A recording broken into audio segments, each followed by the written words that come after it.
Yan, so good morning mga ka-Bird Brain. So welcome sa panibagong episode ako sa Bawal ang Matalino pero pwede ang may gasolina. So ito na mga ka-Bird Brain, time check 5:26, medyo makulimlim sa ibang part. Umuulan yata sa ibang lugar pero anyway, subok tayo. So ito na yung first booking natin. The moment of truth. May halong kaba na excite kasi nga wala akong navigation, ang hirap nito. Nakatago sa bag ko yung cellphone. So on na natin. May selfie pa ata to. Oo nga no. Yun lang. Position your head. Oo nga no, ba't di ko ginawa to kanina? Wait lang, tanggalin ko lang yung helmet ko. Aray ko, nakasetup pa naman na ako. Kaya lang gilid ko lang. I-setup pa pala to. Wait. Nakaayos na yung helmet ko. Taga lang, baka cancelin. Mamaya natin ayusin yung iba. So saan siya banda? Okay, tara. Tama ba yung navigation? Hindi ko napansin. Starbucks, saan ba yung Starbucks doon sa may ano? Tara, hindi ko marinig tong ways. Ang kukulit na itong mga batan to eh. Wait nga, ayusin ko lang yung ano. Ay, bigla naman pumasok kasi agad yung booking. Nalaglag pa nga yung cellphone ko. Ay, tanga mo! Yan ang volume ng ano ko, delikado to ah. Hindi, baka ma-report tayo. Grabe naman tong Grab app na to, parang bumubulong. Aray ko. So, kung mapanood mo naman to, sir. So, pasensya na kasi wala eh, nagmamadali ako. First timer eh, ganun talaga. Malapit na tayo. Saan ba yung Starbucks dito? Ito na yata. Sir Judge Garcia. Good morning, sir. Meron ka na. Tama, sir, na Starbucks may silo. Okay na kay sir?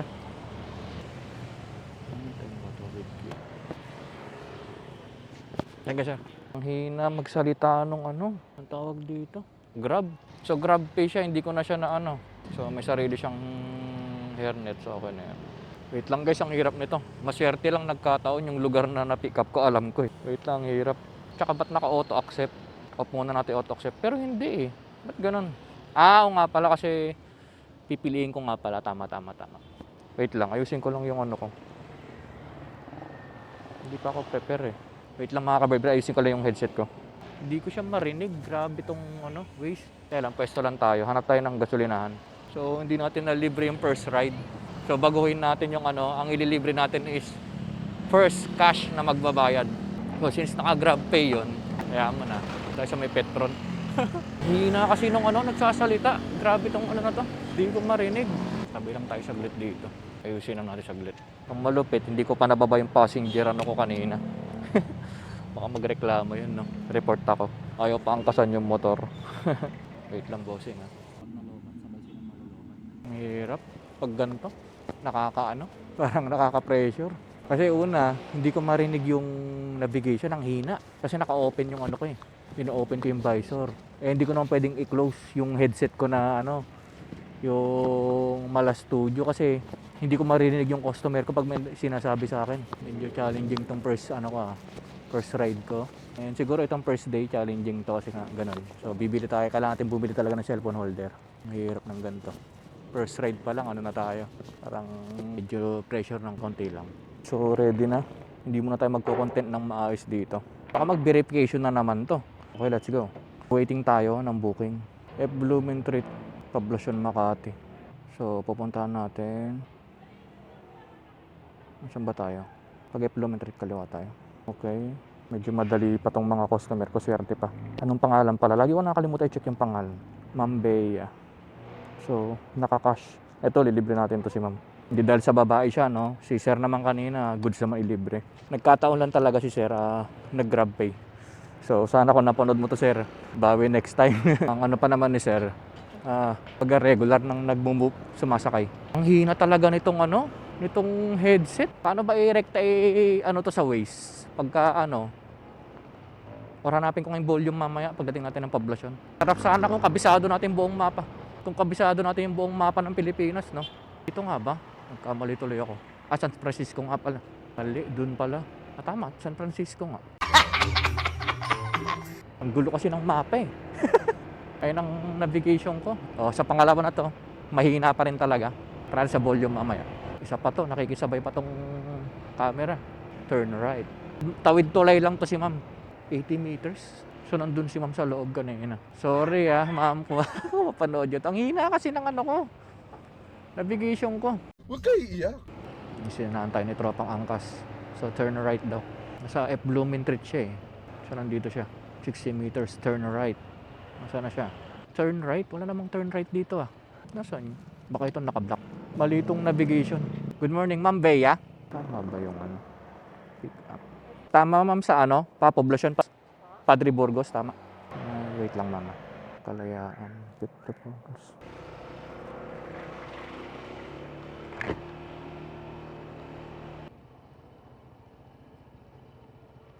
Saan banda ma'am? Itong may blue. Actually ma'am, free rides yung first ano ko. Cash. Okay na yan ma'am.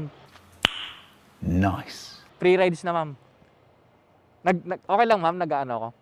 Isama lang kita sa video. Sige ma'am, thank you ma'am. So yun, nagulat pa si ma'am. So drop off, so 40 pesos yun. So ano ba yung problema ko pa? Wait lang, ayusin ko lang yung problema natin. Volume, bago natin drop off. So wait lang, ito tayo sa, wala bang volume to? Wala bang volume?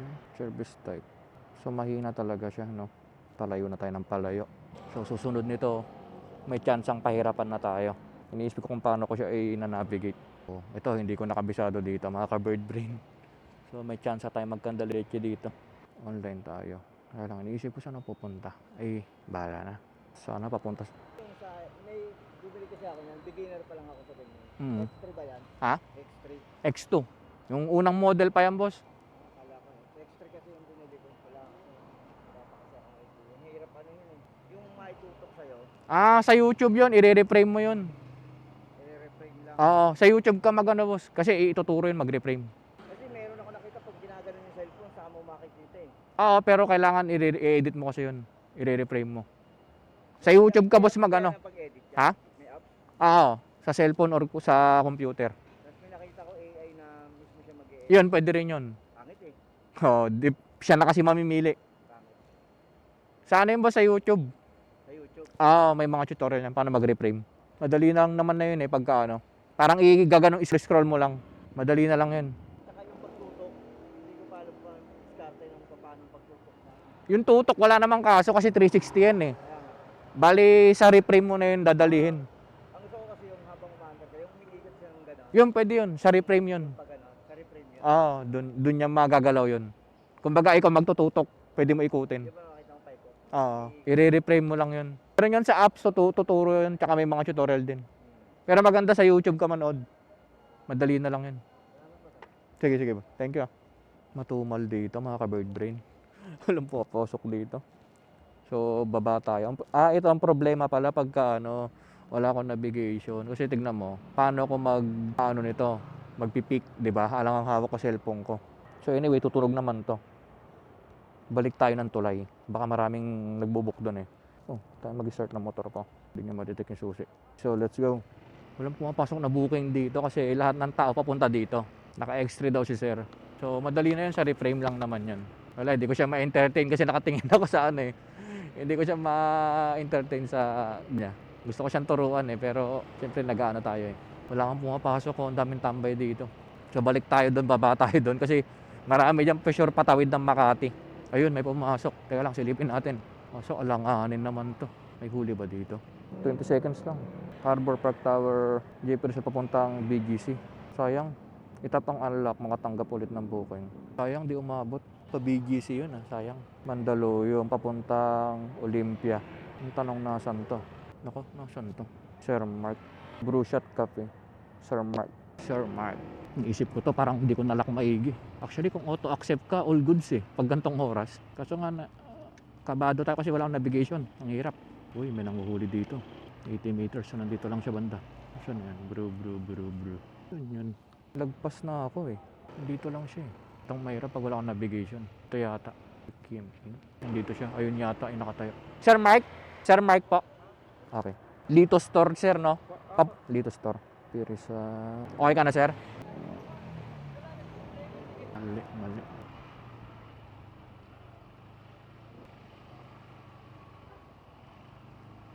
One way ba to? Kay Ma'am Leslie po. Bel Air, Makati.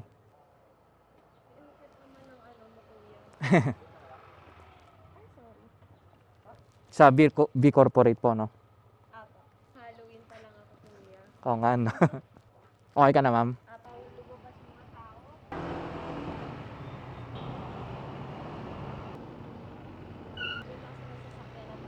Thank you po. So, kung mapanood mo naman, pasensya na, ma'am. Wala kasi ako navigation talaga eh. Ang hirap. Ba't ganun? Paano ba malalaman yung ano? Kung magkano yung fare nila? So, as of now, mga ka-bird brain, nandito tayo sa may halos Makati Ave tayo. So, nakatatlo na tayo. Tatlo na ba? Wala pa. So, waiting tayo. Wala ba yung medyo long ride ng konti? Baka bawal dito. So, alis tayo. So, walang booking dito sa Makati. Bakit 80 yung acceptance ko? Kasi kanina, hindi ko na-accept yung kanina. So, hanap tayo na magigilida.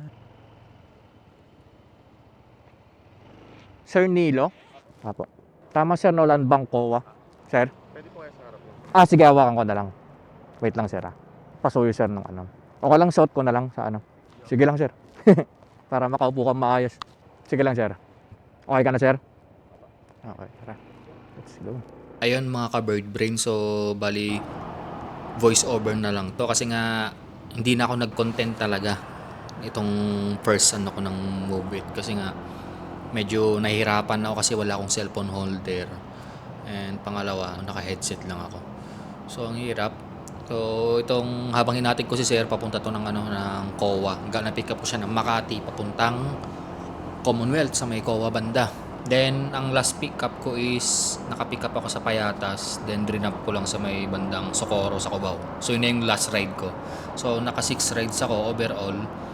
And sa 6 rides, saglit ko lang siya na tapos. Kasi nagsimula ako mga 5:30 na yata. And late ko na nalaman na si Move It pala ay merong incentive yung mga pag rush hour na which is 5 a.m. to 10 a.m. Meron siyang incentive payout. So, yung lahat ng booking mo na mahatid mo within 5 a.m. to 10 a.m. Pag na-hit mo yung 7 rides, meron kang 60 na commission. Then, pag naka 10 rides ka, may 200 ka. Then, pag may 13 ka transaction, meron kang 350. Which is malaking bagay na. Isipin mo kung naka 13 ako ng rush hour na yun. Yung 350 na incentive mo, yung panggas na yun. Then, yung 13 rides na yun, yun na yung net na income ko, di ba? So, okay na yun. And sa tansya ko, yung ganong 13 rides, depende kung may long rides. Sa 13 rides, tansya ko, ano yan, 800 to 1K pesos yun, depende. Kasi yung ako, yung 6 rides ko, nakaano ako, 590 yata, to be exact. Parang 590.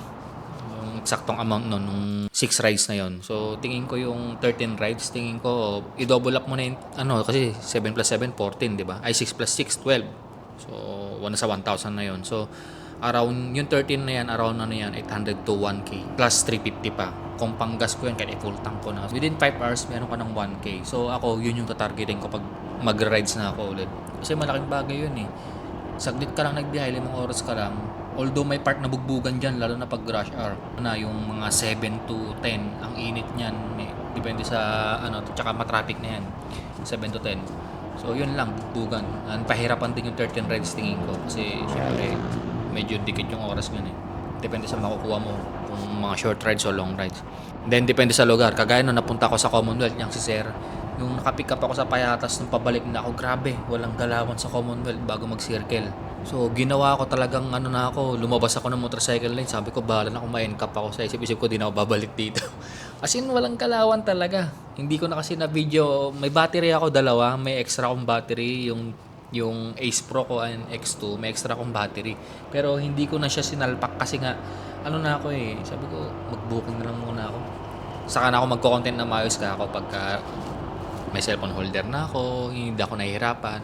So, yun, tinapos ko na lang. Sabi ko, tapusin ko na nga lang to, balik na ako. Kasi ang hirap eh, mamaya kasi ang pinoproblema ko dyan, may mabook ako na hindi ko kabisado yung lugar. Nagkataon kasi, bago ko siya, puntahan, chinecheck ko na sa mapa, so may idea na ako. Ang mahirap niyan yung literal na wala akong idea. Yung headset ko ang hina eh. Hindi ko marinig yung yung maps ni Grab, ang hina.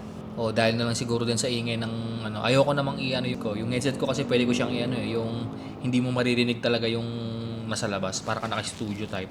Ang problema doon, baka nagsasalita yung customer, hindi ko marinig. So, hindi ko siya ginanon. Parang naka-transparency pa rin yung naririnig ko. So, maganda talaga sana may intercom. Pero anyway, gusto ko magkaroon lang muna ng cellphone holder para makapag-ano ko ng maayos. Kasi mas maganda talaga pag may cellphone holder ka. Para kita mo sa mapa. Kasi nakailang beses ako lumampas. Lumampas ako sa pick-up. Makikita niyo yan. Nakailang lampas ako sa mga customer. Even sa drop-off, lumalampas ako. Kasi nga hindi ko makita yung mapa eh. So, minsan tinatanong ko ng customer, saan po ba para mabilis na? Ayoko naman sabihin na nakatago ko sa cellphone ko. Siyempre, baka i-report ako. Kasalanan ko yan sa part na yun. Ako naman kasi gusto ko lang mag-rides na matesting man lang. So ngayon, nakita ko na yung mga downside ng setup ko. Wala akong cellphone holder, wala akong intercom. Although optional yung intercom eh. Kahit nga headset optional. Basta ang importante may navigation ka. Pero ako mas gusto ko kasing may naririnig ako sa navigation kaysa yung nakikita ko siya. Para sa akin lang, mas gusto ko yun. Nagkataon lang talaga. Kasi kung malinaw yung navigation ko, yung malinaw yung rinig ko, okay lang na nakatago cellphone ko eh. Kasi nakapupuntahan ko naman eh. So, yun lang naman mga ka-bird brain na babawi tayo. Tapos, yun nga, late ko nalaman na may incentive nga na isang ride na lang eh. Actually, pwede pa yun. Kaso nga lang, naggano na ako eh na sabi ko, wag na nga lang muna ako mag-rides. Mahirap na ako. So, kung alam ko na may 7 rides, meron kang at least commission man lang 60 pesos, okay na yun. Hit ko sana, sayang. Kasi nung pag-uwi ko, pa 10 a.m. na eh. So, sabi ko, wag na, bawi na lang sunod. And, actually, good siya. Ewan ko ba sa ibang, movie rider o ibang mga, masyado silang reklamador. Actually, goods naman yung kitaan. Yan, hindi ako naka-auto-accept, no, manually. Pero, para pa rin akong auto-accept kasi pagpasok ng booking, binabasa ko lang eh. Bago ko siya i-accept, binabasa ko muna yung address para mabilis. Bago ko siya, hindi na sobrang delay. Meron lang isa akong booking na hindi ko na-accept agad kasi patawid ako ng stoplight eh, kung makikita nyo sa video kanina. So, papuntang BGC yun. Galing ako, nasa Mandaluyong ako nun eh. Ay, sa Makati, sa may bago mag-bridge. Kasi kung wala ako sa tulay, i-accept ko naman yun. So, in short, yung transaction ko ng mga araw na yun, para rin ako mag-auto-accept kasi wala akong tinanggihan talaga.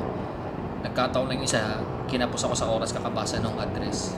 So anyway, bawi na lang tayo mga ka-bird. Pagpasensyahan nyo na, hindi rin ako napag-content talaga ng maayos. Makikita nyo rin sa sa video ko. So, lang to, parang testing, ayun, liwaliw. So, pinapangako ko sa inyo na babawi ako sa next content natin mga ka-bird brain. So, yun lang naman. At lagi nyo tatandaan na hindi ka bobo, hindi ka tanga, at lalang hindi ka mangmang dahil ikaw ay isang bird brain.